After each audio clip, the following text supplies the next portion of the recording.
We have been evicted for 19 days in the pandemic, so we've been living homeless since. Are your socks wet? When I wake up in the morning, I'm sitting in the front seat of my car. Realization sets in, okay, we've been out here all night long. It don't have to be like that. We tried our best to do our part, and the landlord didn't want to compromise with us. Shalom, like give all and the glory and praises to Yahweh, Ba'ashem, Yahushai, Ba'ashem, Rakakwadash, like give double honors to our apostles and elders, great millstone. Salutations to our sincere Akim pushing this word out across the four corners of the earth. And as you're seeing through this video of a so-called black couple by the name of John and Margaret Eady out of Hampton, Virginia, were evicted back in August of 2020. So now they're living in their vehicle. So despite the CDC eviction moratorium, which is a temporary halt or delay in residential evictions to prevent the further spread of C-19.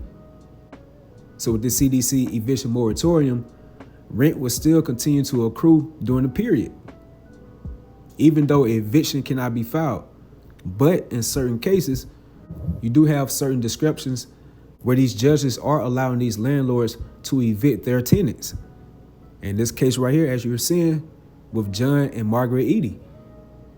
So what we're seeing through the spirit, that harsh reality is being set amongst these different Americans. And that includes majority of our people as well. You so-called Negroes, Latinos, Hispanics, and Native Americans, the biblical Israelites. Where you're seeing the true intention of this so-called American government. A lot of people are losing trust into this system because they're seeing the reality falling right before their own eyes. So this is 2nd Ezra, the 16th chapter and the 18th verse. The beginning of sorrows and great mournings, the beginning of famine and great death, the beginning of wars, and the power should stand in fear, the beginning of evils. What should I do when these evils should come? So the beginning of sorrows and great mournings. And as you know, that a lot of people are glad for 2020 to be over with all the different distresses, the fear, the sorrows, the different mournings and stress that they went through. Now they're thinking that 2021 will offer them better blessings compared to 2020. But these people not knowing that 2021 is going to tower over all the sorrows and the great mournings that happened back in 2020. 2020 is going to be like a cakewalk compared to the great evils that's coming in 2021. So majority of our people as well, they're going to see that the hard way. So the beginning of sorrows and great mournings, the beginning of famine and great death, the beginning of wars. And as you see with this CDC eviction moratorium, it's going to lead a lot of people to being homeless. And what you think is going to occur in that process of time? Civil wars, race riots, and that ultimate war is going to World War III. So the beginning of wars, and then the power should stand in fear because these different people are going to get fed up with this American government. Because you can read the different comments on this particular video. They're saying that this system has never been for us, that America is a disgrace. And that's causing a lot of these Americans to get fed up and to lose trust into this government. So that's making them fall to that breaking point or that edge. People are really shaming America because how they're treating their citizens here. And so a lot of people are getting fed up. They're getting more intense in the spirit. And it says, and the power should stand in fear.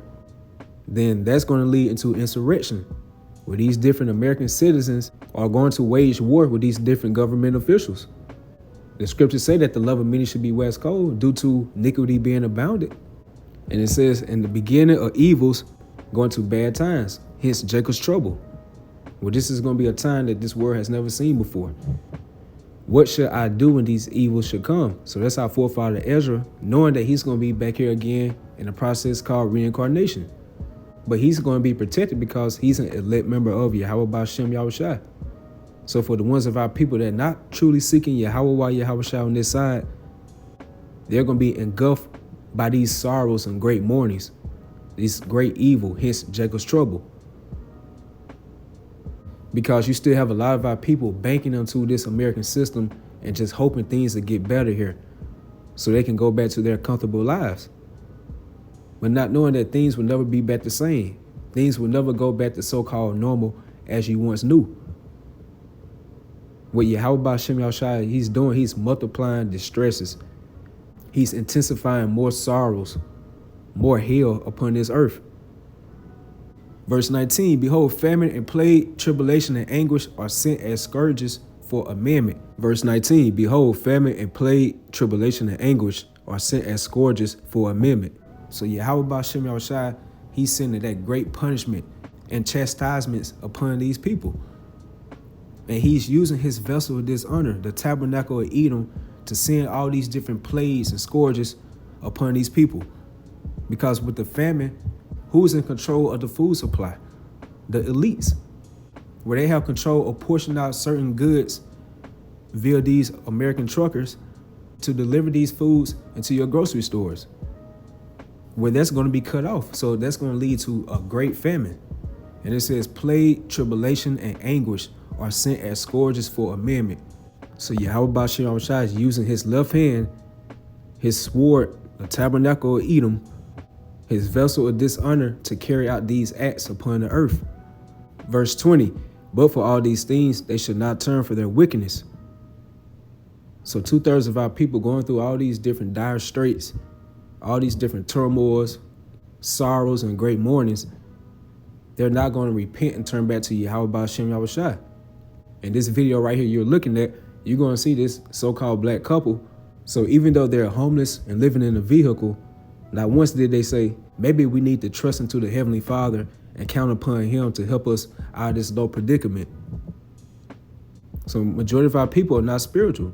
They're still hoping that some way, somehow, this American government, via this CDC eviction moratorium, or they can be able to get some type of lawyer to overturn this eviction case that they're going through. So it says, but for all these things, they should not turn for their wickedness, nor be always mindful of the scourges.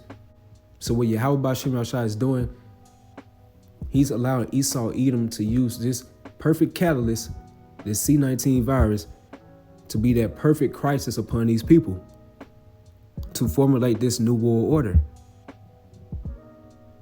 where this is wiping out thousands upon thousands of people that have these small businesses.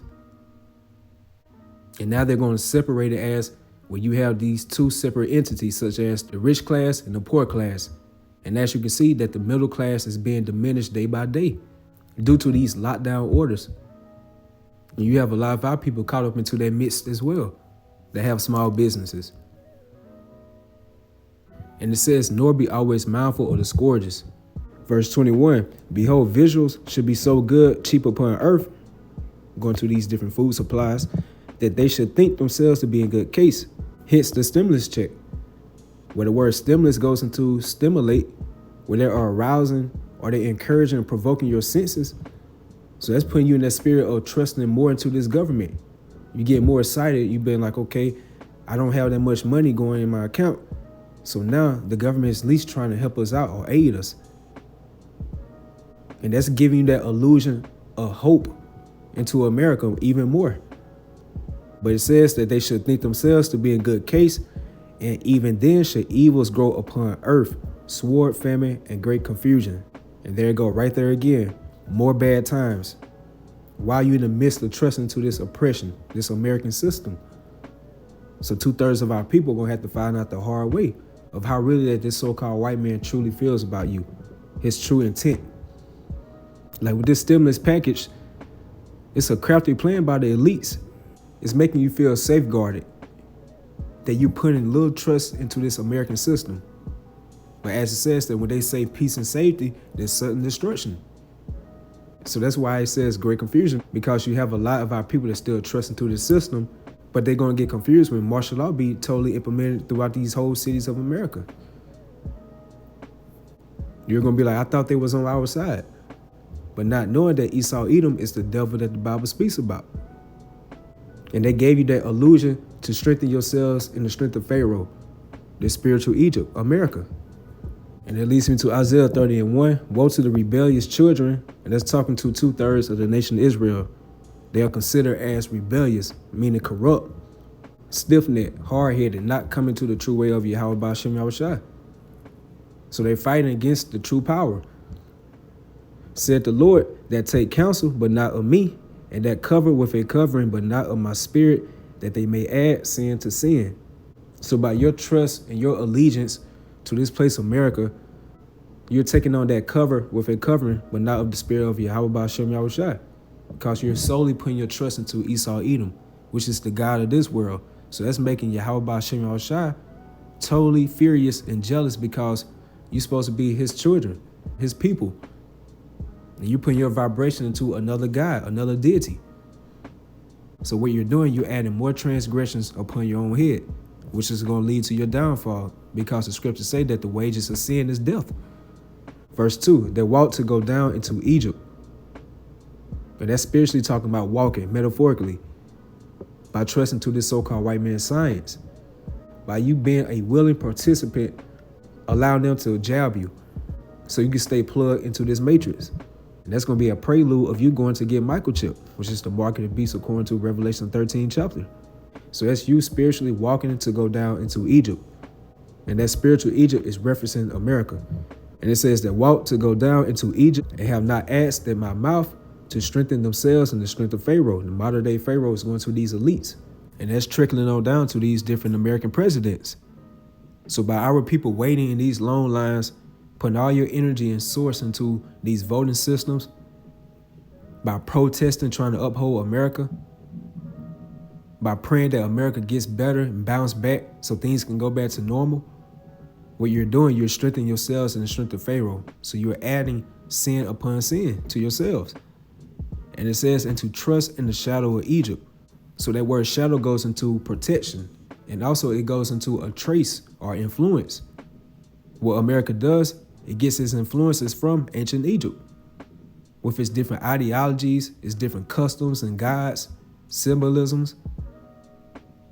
And that's what America does. It does nothing but steal from ancient kingdoms that once ruled. And America's like a conglomerate of all those ancient kingdoms balled up into one. So, and to trust in the shadow of Egypt. Them same spirits are back here today in a process called reincarnation. Them same spirits that were giving Moses and Aaron much hell in the wilderness was worshiping that golden calf. They are back here today by worshiping the God of this world, the nobility of Edom. Verse 3, therefore shall the strength of Pharaoh be your shame. So it's going to be your disgrace, your contempt. Because you're not knowing that this is the serpent that the scriptures speak about. In Deuteronomy, the 32nd chapter, it says their wine is the poison of dragons and the cruel venom of asp. So by trusting to his democracy, his ways, his different philosophies, ideologies, you're getting drunken off of that poison. And by Esau being that serpent, he's going to bite you, and that's going to infect you, and that's going to lead you to your demise. And it says, in the trust of the shadow of Egypt, your confusion.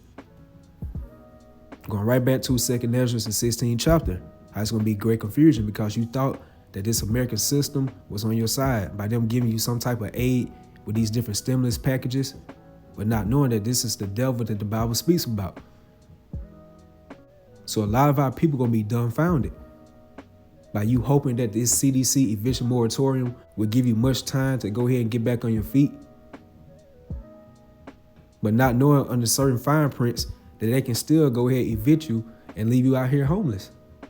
And to add more inflicting pain on those wounds, you still have to pay that back rent that you owe from the previous months. So that harsh reality is going to be set in amongst our people. They really going to see the horns come out of this so-called white man. And they're going to have to learn the hard way. As through the Spirit, as us the hopeful elect, as Apostle Elder Tahar deemed this year 2021 to be the year of hastening to Yahweh Ba'Shem Yahushua, that's making us to hate this place even more. And the more that we hate this world, the more that draws us nigh to Yahweh Ba'Shem Yahushua. But with majority of our people, they're drawn down to the God of this world, the nobility of Edom. Hence its different gifts, the stimulus packages, where that's giving you that illusion to trust into this system, this oppression even more. So you're going to see with this video of this so-called black woman by the name of Margaret Edie. She's calling around different apartment complexes while being homeless. And one of the first things they're going to ask you is, do you have any type of evictions on your background? And of course, with her situation, she does. And that will automatically decline your application. When in certain cases, you might have certain apartment complexes that will give you a high security deposit, But as majority-wise, it's going to decline your application. So with majority of our people, they're not seeing the true oppression of this American system. It's like a pit. It's a fall for the Israelites. It was never meant for us to go ahead and get comfortable here and make this our continuing city. That's why through the Spirit, we seek one to come.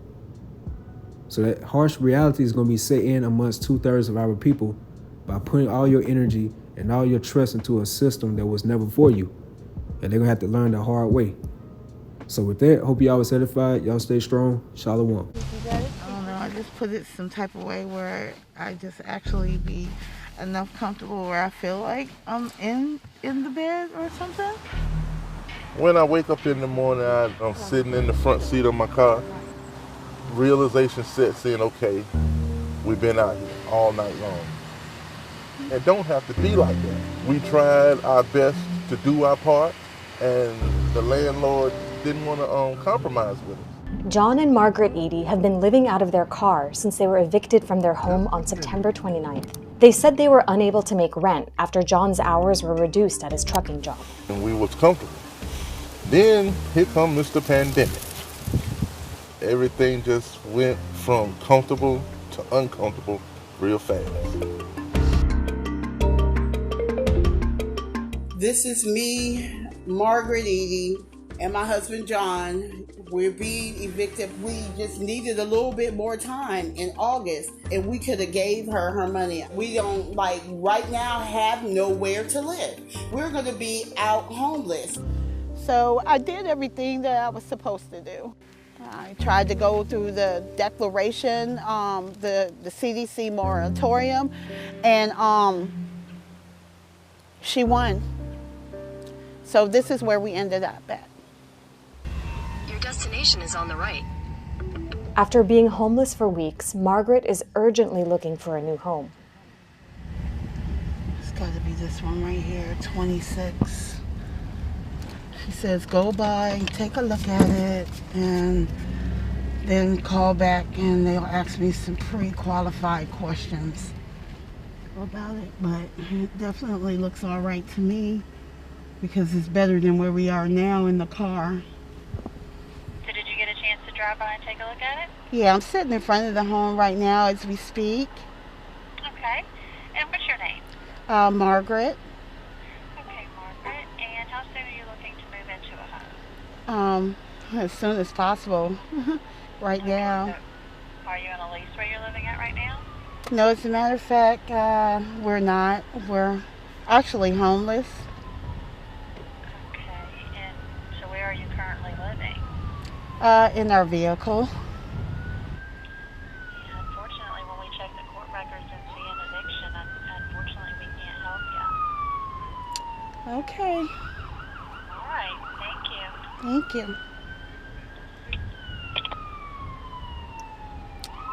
Just like always.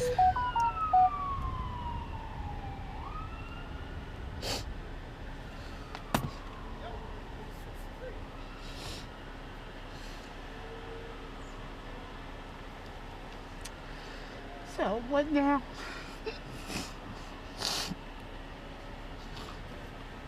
It's no compassion. And if you hear, she talked about if we check the court record, then they're going to see the eviction and they can't help us. And that's going to be to every property that we go.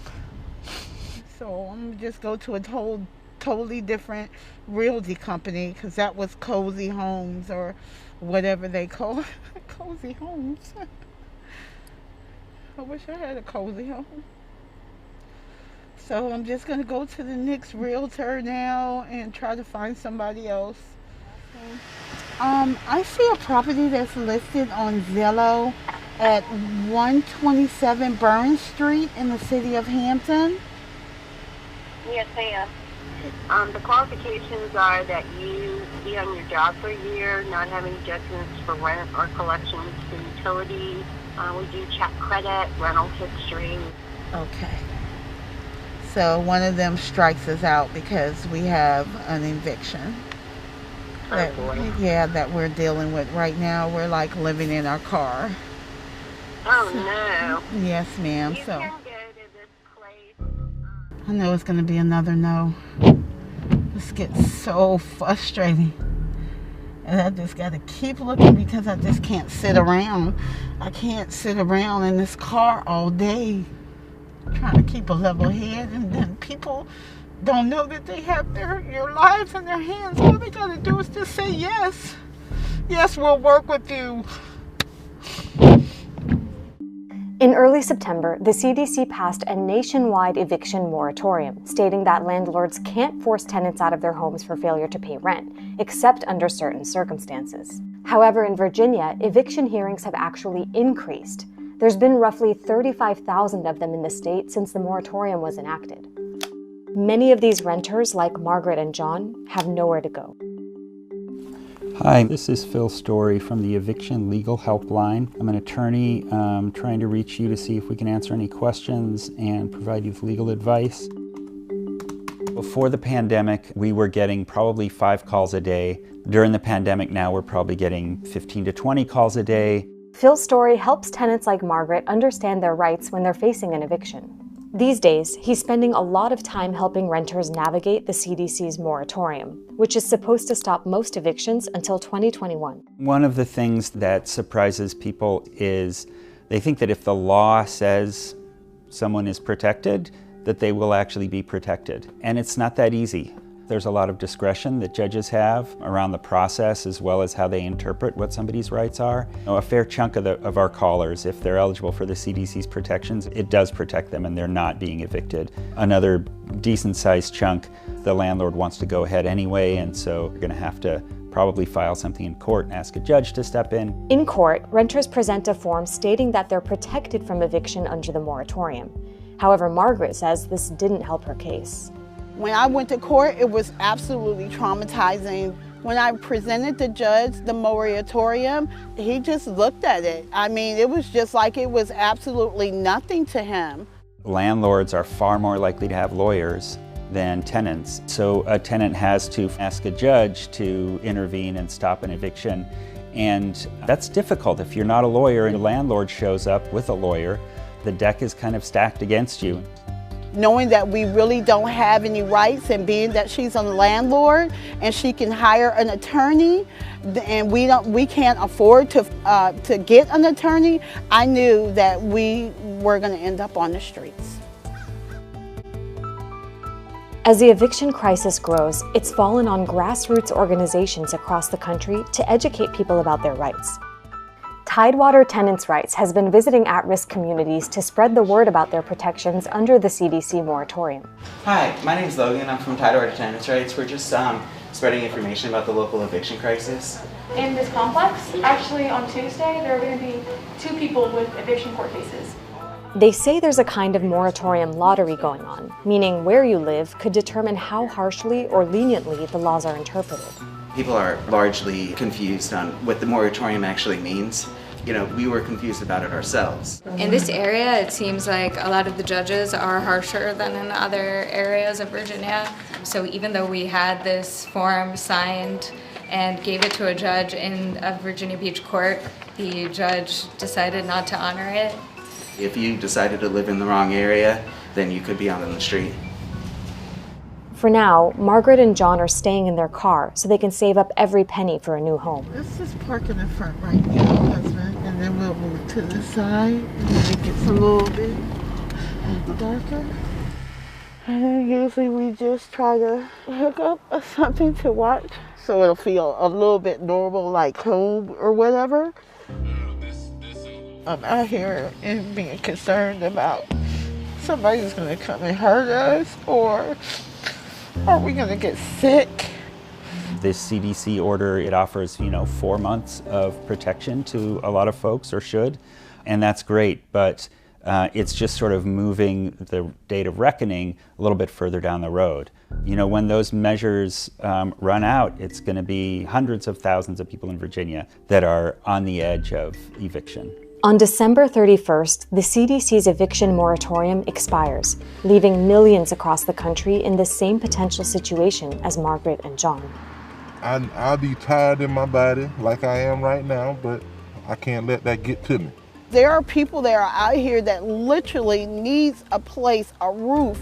You know what I'm saying? This is where this is our roof, and luckily we have this car, or else we probably have to sleep under a tree, literally.